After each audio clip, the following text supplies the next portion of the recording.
Todo mundo sabe que deveria se exercitar mais, dormir mais cedo, comer mais saudável, gastar menos tempo com redes sociais e séries, que deveria parar ou pelo menos diminuir bebida e fumo e dedicar mais tempo aos projetos pessoais e profissionais. Mas se todo mundo sabe, por que são apenas poucos que realmente fazem? E a resposta para essa pergunta é porque a gente não entende como funcionam os hábitos, que nós somos o que nós fazemos todos os dias. E por isso eu estou trazendo para vocês hoje esse livro, Hábitos Atômicos, que ele mostra o passo a passo de como você consegue definir hábitos e executá-los para você conseguir alcançar o que você está buscando. Então, bora pro vídeo. Bem-vindo à Vida Feita Palavra, eu sou o Fábio e nesse canal eu ajudo você a se tornar mais inteligente. E no vídeo de hoje, como eu falei, a gente vai ver um pouco sobre os hábitos atômicos. E esse é um livro que, se você ler e pôr em prática o que ele propõe, ele pode transformar a sua vida e tem muita chance de você se transformar numa pessoa muito melhor do que você é, muito mais disciplinada e muito mais contente com tanto as ações que você faz, quem você se torna e os resultados que você pode alcançar. E ele começa falando que o grande erro das pessoas é que elas focam em metas e não em sistemas. E a meta em si não é suficiente, segundo o James Clear. Porque, por exemplo, num jogo de basquete, os dois times têm a meta de ganhar, porém só um vai vencer. Segundo, a partir do momento que você atingiu sua meta, acabou. Se você fala, eu quero ter um quarto arrumado. Você arruma o seu quarto, ele está arrumado, acabou. Não significa que você se tornou uma pessoa mais organizada. E é por isso que ele fala para focar no sistema. Mas o que ele quer dizer por sistema? E presta atenção que isso daí muda totalmente a forma que você encara as coisas. Ele fala que o comportamento tem 3 camadas. A camada mais externa é do resultado. A camada intermediária é do comportamento. E o centro desse círculo é a identidade. Então, quando você foca em meta, você foca no resultado. E muitas vezes a gente não controla o resultado, mas a gente pode controlar o comportamento. Você executando esse comportamento dia após dia, transforma em quem você é como identidade. E esse que é o centro da metodologia dele,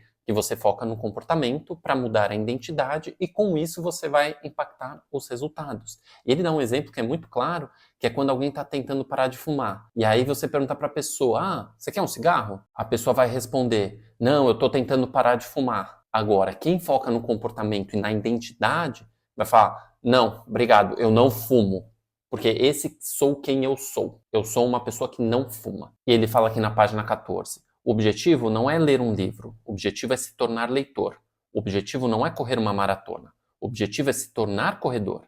O objetivo não é aprender a tocar um instrumento, o objetivo é se tornar músico. Então ele fala que quanto mais você foca no comportamento, mais evidência você vai dando para você mesmo que você realmente é aquela pessoa. E isso que te ajuda a ter disciplina. Então, o que é o hábito? O hábito é uma forma do seu cérebro automatizar tarefas do seu dia a dia. Então, se todo dia você faz um determinado caminho, você acaba fazendo ele sem pensar. E quem nunca se viu dirigindo e indo para o caminho do trabalho num sábado, quando o objetivo era ir para um outro lugar? Então, isso é o seu cérebro automatizando um processo para economizar energia. O lado bom é que você gasta menos energia. E qual que é o lado ruim? Que se o hábito for negativo, você vai estar fazendo ele sem pensar. Então, ele vai estar automatizando uma coisa que não é boa. Os hábitos, na verdade, eles não restringem a liberdade. Porque você fala assim, nossa, eu vou ter que fazer um hábito, eu vou ter que ter disciplina, todo dia eu vou ter que fazer certas coisas. Então, isso daí vai tirar minha liberdade. E ele fala aqui que os hábitos dão liberdade. Sem bons hábitos financeiros, você sempre estará lutando pelo próximo tostão. Sem bons hábitos de saúde, sempre parecerá ter pouca energia. Sem bons hábitos de aprendizagem, sempre sentirá que está atrás da curva. Se está sempre sendo forçado a tomar decisões em tarefas simples, quando devo me exercitar, onde vou escrever, quando eu pago as contas, então tem menos tempo para a verdadeira liberdade. Então vamos lá. Como funciona o hábito? E tem um livro muito bom que chama O Poder do Hábito, do Charles Duhigg. Eu li, recomendo, mas eu daria preferência aos hábitos atômicos, que eu acho que ele é mais completo. E aqui ele fala que o hábito é formado por 4 estágios: estímulo, desejo, resposta e recompensa. E ele vai indo um a um. O estímulo, ele aciona o cérebro para iniciar um comportamento. É uma informação que prevê uma recompensa. Os desejos são o segundo passo. e eles são a força motivadora por trás de cada hábito. Sem algum nível de motivação ou desejo, não temos razão para agir. O terceiro passo é a resposta. Ela é o verdadeiro hábito que você pratica, que pode assumir forma de um pensamento ou uma ação. Finalmente, a resposta oferece uma recompensa. As recompensas são o objetivo final de todo hábito. E ele dá vários exemplos desse ciclo. Então, por exemplo, estímulo, você acorda. Desejo, você quer se sentir alerta. Resposta, quer beber uma xícara de café. Recompensa, você satisfaz seu desejo de se sentir alerta. Então aí o café fica associado a você despertar. Mas isso eu acho que é óbvio para qualquer um. Por exemplo, tem muita gente que desconta nos doces. Eu fico estressado, eu como um doce, me alivia, recompensa. E aí então toda vez que você fica estressado, você come um doce e engorda. E o restante do livro, ele explica como criar um bom hábito ou como se livrar de um mau hábito. Nós temos aqui 4 etapas. E então ele criou 4 leis, uma para cada etapa. Então, para a primeira, que é do estímulo, ele fala, torne-o claro. Segundo, que é o desejo, torne-o atraente. Terceira etapa, resposta, torne-o fácil. E a recompensa, torne-o satisfatória. E quando ele fala para se livrar de um mau hábito, ele fala que é o contrário de como construir um bom hábito. A primeira lei do estímulo é tornar claro, para se livrar de um mau hábito, é tornar invisível. O desejo é tornar desinteressante. A resposta, tornar difícil. E a recompensa, tornar insatisfatória. Então, a primeira, tornar claro. Ele fala que a primeira coisa é você se observar e começar a marcar tudo que você faz, para perceber o que você faz automaticamente e falar se aquilo é positivo ou negativo. Porque a primeira coisa para você parar um mau hábito é identificar, e a primeira coisa para você iniciar um bom hábito é notar que você ainda não faz ele. E outra coisa que ele fala é sobre o empilhamento de hábito. E não é nada mais do que você pegar algo que você já faz todo dia e adicionar o hábito ali. Então, por exemplo, se você vai para o trabalho todo dia, eu vou chegar em casa do trabalho e vou fazer meia hora de exercício. Eu vou tomar banho e depois eu vou ler. Então você pegar algo que você já faz e logo após dele executar o hábito que você quer desenvolver. Simples assim. Outra forma seria ajustar hábitos atuais. Então, por exemplo, se você pega o elevador e sobe 5 andares, você poderia substituir pela escada. Se você vai para o trabalho de carro, você poderia ir de bicicleta. Mas o ponto é você substituir algo que você está fazendo, que você quer mudar, e inserir no lugar o que você quer começar a fazer. Outra coisa que ele fala é de não confiar na motivação, na força de vontade. Se você é uma pessoa determinada, você é uma pessoa motivada, que bom para você. Mas o problema é que quanto mais você usa a sua força de vontade, mais você gasta. Imagina você quer parar de comer doce e todo momento você sabe que tem um chocolate na gaveta,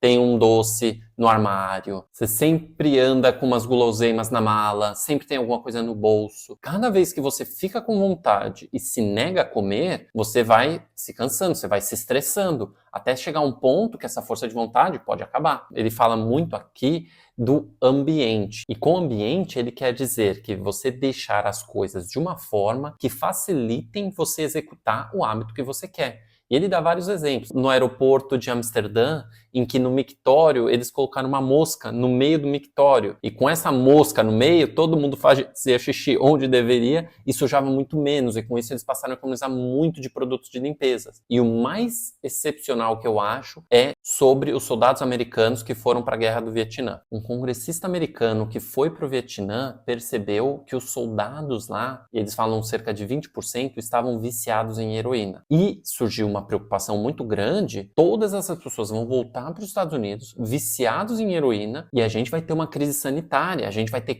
um problema com a reabilitação deles, vamos ter que abrir clínicas e tudo mais. E não foi isso que aconteceu. Aqui na página 89. Robbins, que é o pesquisador, revelou que quando os soldados que haviam sido usuários de heroína voltavam para casa, apenas 5% retomavam o ciclo dentro de um ano e apenas 12% recaía dentro de 3 anos. Em outras palavras, aproximadamente 9 entre 10 soldados que usavam heroína no Vietnã eliminaram o vício quase da noite para o dia. Esta descoberta contradizia a previsão predominante na época que considerava a dependência de heroína uma condição permanentemente irreversível. Em vez disso, Robbins revelou que os vícios poderiam desaparecer espontaneamente se houvesse uma mudança radical no ambiente, ou seja, eles voltavam para suas famílias, eles voltavam para suas rotinas e não tinham mais a necessidade ou incentivo ou estímulo para voltar para as drogas. então eles seguiam com as suas vidas. Porém, na guerra, o estresse, o medo da morte, toda aquela situação facilitava. Então, o ambiente é muito importante para a definição se você vai ter um hábito bom ou não. O Bruno Perini, que tem um canal de investimento, ele fala, se você anda com 5 pessoas que fumam, provavelmente você será o sexto. Para falar que se você anda com 5 pessoas que investem, provavelmente você vai ser o sexto. Então, funciona para o bem e para o mal. E agora vamos para a segunda lei, que é torne-o atraente. Estudos mostram que nesses 4 estágios, a liberação de dopamina, ou seja, a liberação dos hormônios que dão a sensação de bem-estar, são no 4º estágio, que é da recompensa. Então, você faz o seu hábito, no final você tem a recompensa. Porém, quando isso se torna um hábito, eles conseguiram identificar a liberação de dopamina, ou seja, o bem-estar vinha não no momento da recompensa, mas no momento do desejo. Ou seja, seria como se você se sentisse bem, não quando você comesse no McDonald's ou no Burger King, mas quando você sentisse o desejo de comer lá. Então, essa antecipação, né, ou a criação da expectativa do hambúrguer, que faria você se sentir bem. Mas isso seria para um vício. Agora, como que nós poderíamos tornar atraente o desejo de um hábito que nós queremos começar a fazer? Então, ele fala aqui do empacotamento de tentações. E ele fala na página 107. O empacotamento de tentações funciona vinculando uma ação que você deseja fazer com uma que precisa. Então, primeiro você coloca o hábito que você quer começar a fazer, mas você ainda não tem vontade, para depois você fazer o que você quer. Então você coloca junto. Isso é exatamente o que eu falei antes do empilhamento de hábitos. Você colocar junto com alguma coisa que você já faz, você adicionar algo que você quer começar a fazer. Outra sugestão que ele traz é você se inserir na cultura dessa nova atividade. Então, por exemplo, você quer ler mais, você fazer parte de clubes de leitura, você andar com pessoas que leem, você frequentar livrarias, bibliotecas, que seria muito parecido com a criação do ambiente que ele falou na Lei 1. Afinal de contas, ele foca, lembra das 3 camadas? Resultado, comportamento e identidade. Ele foca no comportamento para mudar a identidade para conseguir o resultado. E para você excluir um vício da sua vida, você teria que tornar desinteressante. Ou seja, na fase de desejo, você antecipa alguma coisa boa. Uma forma seria você ressignificar esse desejo, porque você cria a antecipação, por exemplo, de um cigarro. Você fala, nossa, eu vou fumar, eu vou relaxar, vai me tranquilizar. E aí você cria essa associação. Agora, se você parar e pensar, fala assim, nossa, pera, ao longo prazo, isso daí vai tirar minha capacidade respiratória, isso daí pode desenvolver câncer, pode me trazer um monte de doenças crônicas. E se você passasse a vincular todos esses malefícios na etapa do desejo, você não estaria mais ansioso para fumar um cigarro, você estaria, nossa, Deus me livre, eu não quero mais isso daí. Não que seja fácil, mas você tentar desvincular esse laço afetivo entre o fumar e relaxar, e tentar construir um laço com fumar e morrer, por exemplo. Ele dá um exemplo muito bom de ressignificação, que ele estava falando de um cadeirante, né? Porque você perde o movimento das pernas, isso daí você está limitado. Porém, ele conta a história de um homem, né? Que quando perguntaram sobre isso, ele falou assim, não estou confinado à cadeira de rodas. Ela me liberta. Se não fosse pela cadeira de rodas, eu estaria preso a uma cama e nunca seria capaz de sair de casa. Então, que talvez você olhe só o lado negativo, essa pessoa está encarando o lado positivo. Então, é você ver por uma outra lente aquela situação. Aí, entrando agora na terceira lei, seria torná-la fácil. E ele fala aqui uma coisa muito interessante, que ele fala que é a diferença de estar em movimento e ação. Que estar em movimento é estar fazendo coisas para que viabilizem aquilo que você quer fazer. Ação é você fazer o que você tem que fazer. Então, por exemplo, eu estou gravando aqui esse vídeo. Antes eu tive várias ideias, como que eu vou gravar, como vai ser a entrada, como que eu vou dividir, como que eu vou fazer o roteiro, iluminação, tal. Tudo isso é movimento, mas não é a ação. A ação é agora. Eu estou aqui gravando o vídeo. Então, muita gente fica no movimento, no planejamento, né, pensando, estruturando, pesquisando, mas não faz. Então ele fala aqui para você tirar o foco da movimentação para ação. Quanto mais você executa, mais você cria mecanismos no seu cérebro para aperfeiçoar aquilo que você está fazendo. Quanto mais você repetir uma atividade, mais a estrutura do seu cérebro muda para se tornar eficiente nessa atividade. Neurocientistas chamam isso de potenciação de longa duração. Minha dica seria, gaste o mínimo de tempo necessário para você ter uma execução minimamente razoável, mas foque no agir. Comece. É muito mais fácil você melhorar algo que você começou do que sempre estar recomeçando. E aí ele fala da lei do mínimo esforço, que é você tornar o mais fácil possível você fazer as coisas que vão te beneficiar no longo prazo. Todo mundo tem muitos motivos que justificam você não fazer alguma coisa. Ah, tô cansado, amanhã eu tenho que acordar cedo, tive um dia muito difícil, briguei com o namorado, com a namorada. Sempre vai ter motivo para você não fazer. Então, quanto mais fácil você tornar a execução, mais você facilita que você não desista do seu hábito e, por consequência, do seu sonho. E ele fala aqui na página 149, tentar aumentar sua motivação para criar um hábito difícil é como tentar forçar a água através de uma mangueira dobrada. É possível, mas requer muito esforço e aumenta a tensão em sua vida. Enquanto isso, tornar seus hábitos simples e fáceis é como remover a dobra da mangueira. Em vez de tentar superar a resistência em sua vida, você a reduz. Então o ponto é você focar em tudo aquilo que está dificultando o novo hábito e simplificar. Então você tira as barreiras e você simplifica a execução. Perfeito! Então, da mesma forma que para criar bons hábitos você tem que facilitar a execução desses hábitos, para você se livrar de vícios, você tem que dificultar a execução desses hábitos. Um exemplo bobo é, quero comer menos doce. Então não tem na sua despensa doce em casa. Agora, quando você quiser, você tem que sair para comprar. Você não vai sair para comprar, ou você está muito desesperado. Mas isso evita você cair na tentação. Outra dica aqui é a regra dos 2 minutos. Muitas vezes a gente fala, puta, eu não tenho 1 hora para ir para academia. Ou eu não tenho 30 minutos para eu preparar a minha refeição saudável. E aí você acaba indo no fast food para comer. Nesse caso ele fala assim, não, faz o hábito, nem que seja para você fazer 2 minutos. Então você vai para academia, nem que seja para você se trocar, fazer 5 minutos de esteira e ir para casa. Ou nem que seja para você ir na academia e voltar. Porque ele fala que a execução do comportamento te ajuda a ir definindo sua identidade. Um exemplo meu tinha um dia que eu ia gravar, mas eu tava com todos os motivos do mundo para não gravar. Eu falei o quê? Eu vou só arrumar o setup. Então eu vou colocar a luz, vou colocar a câmera, vou arrumar como se eu fosse gravar. E eu gastei 10 minutos, eu não gravei nada, mas eu sentei aqui exatamente como eu estou fazendo agora e não fiz nada. Mas no dia seguinte já estava tudo pronto, eu só vim aqui e facilitou muito mais a criação do hábito, da identidade. Nossa, eu tenho que gravar. Quando ele escreveu aqui no livro, vai pra academia, entra e vai embora, eu achei meio estranho, mas efetivamente, para eu gravar vídeo me ajudou. E a quarta lei, que é da recompensa, ele fala, torne-o satisfatório. A gente escova os dentes e aí fica com hálito refrescante. Esse hálito refrescante não é responsável pela limpeza do dente. Você poderia ter uma pasta de dente que só limpa e você fica com o hálito como você estava. Porém, o hálito refrescante é algo que eles colocaram exatamente para reforçar a recompensa e aí te incentivar a escovar os dentes, porque aí você fica com aquele hálito refrescante. Na goma de mascar, eles colocam esse hálito refrescante para te incentivar a consumir, nos produtos de limpeza de casa. Então, tudo isso não é o objetivo do produto, mas eles colocam para tornar satisfatório.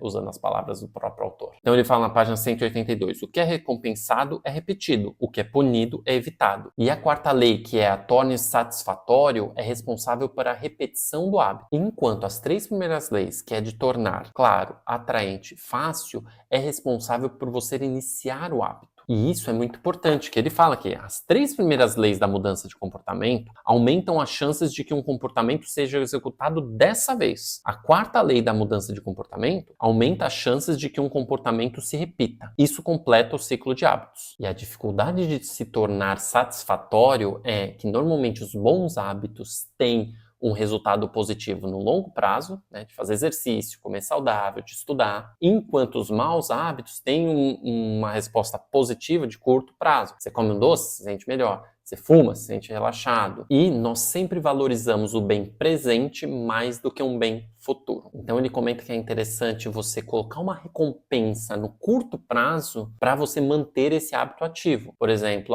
quando você vai na academia, então você vai se dar uma massagem. Eu falei nisso no meu vídeo, eu vou deixar aqui também, sobre metas, que é você tentar ir celebrando as pequenas vitórias. Então isso ir te estimulando você a continuar. Porque senão, às vezes, o resultado da academia vai demorar muito tempo. De comer saudável, vai demorar muito tempo para você emagrecer. De você estudar, realmente você conseguir implementar e ter os resultados demora muito. Então você colocar algumas recompensas intermediárias é muito importante. Ele fala para tomar cuidado para você não colocar alguma coisa que vai contra a identidade que você está tentando estabelecer. Você quer emagrecer, então sua recompensa vai ser um pote de sorvete. Primeiro que você não vai conseguir alcançar seu objetivo. E segundo que você está tentando criar uma identidade de ser saudável e com uma recompensa não saudável. Então entrei um pouco em choque. Bom senso é importante. Então, além dessa recompensa intermediária, como garantir continuidade do hábito? Ele fala aqui, eu também falei no meu vídeo sobre metas, de você rastrear. Então você ir medindo se você está executando conforme você espera. Eu ouvi certa vez que você quebrar o hábito uma vez, acontece. Quando você quebra a segunda vez, você está estabelecendo um novo hábito. Então ele fala para você evitar ao máximo quebrar o hábito 2 vezes. Eu não acho que precisa ser tão rígido, mas eu acho que assim, se você percebe que seu hábito está sendo muito difícil de executar, volta algumas etapas e identifica como que eu posso simplificar, como que eu posso facilitar. Entendeu? Antes de você querer repetir. E a inversão da quarta lei seria de tornar insatisfatório. Uma forma que ele fala é de você contratar um parceiro. Então você ter alguém que sabe do seu objetivo, que vai te observar. E toda vez que você pisar fora da linha, a pessoa fala, opa, você não falou que você ia fazer mais exercício? Opa, você não falou que ia parar de comer doce? Isso como uma forma de te lembrar que aquele é o caminho que você estipulou. Porque no dia a dia é muito complicado. Às vezes, automaticamente, né, por hábito, você acaba fazendo. E a parte mais importante desse vídeo é agora. Que é você, além de ler esse livro, que é um livro muito gostoso de ler e é muito interessante porque os exemplos são sensacionais, é você executar. Não vai querer mudar a sua vida do dia para a noite. Pega uma coisa que você quer melhorar, comece a executar os passos que ele propõe aqui, que você vai ver que dá para mudar. Não é fácil, mas é simples. Ele põe os passos, você segue. O livro tem mais coisas, mais dicas, tem continuação, mas eu não vou abordar porque eu acho que o vídeo já está ficando longo. E isso para mim é o principal, é o que vai te ajudar na sua vida de se tornar uma pessoa melhor. Eu vou deixar na descrição o link para você comprar esse livro, Hábitos Atômicos, o link para você comprar O Poder do Hábito e não muda nada para você, mas você ajuda meu canal a ir para frente. Então, encaminhe esse vídeo para aquele seu amigo preguiçoso. Não, tô brincando. E encaminha para alguém, porque isso pode ajudar demais. São coisas simples, mas a gente tá na correria do dia a dia, a gente não para pensar. E tem alguma dica que eu tô falando aqui, vai ser bom para alguém. Então, te agradeço demais se você mandar para uma pessoa. Espero que você tenha gostado. Deixa um like, se inscreve no canal. Até o próximo vídeo. Tchau, tchau.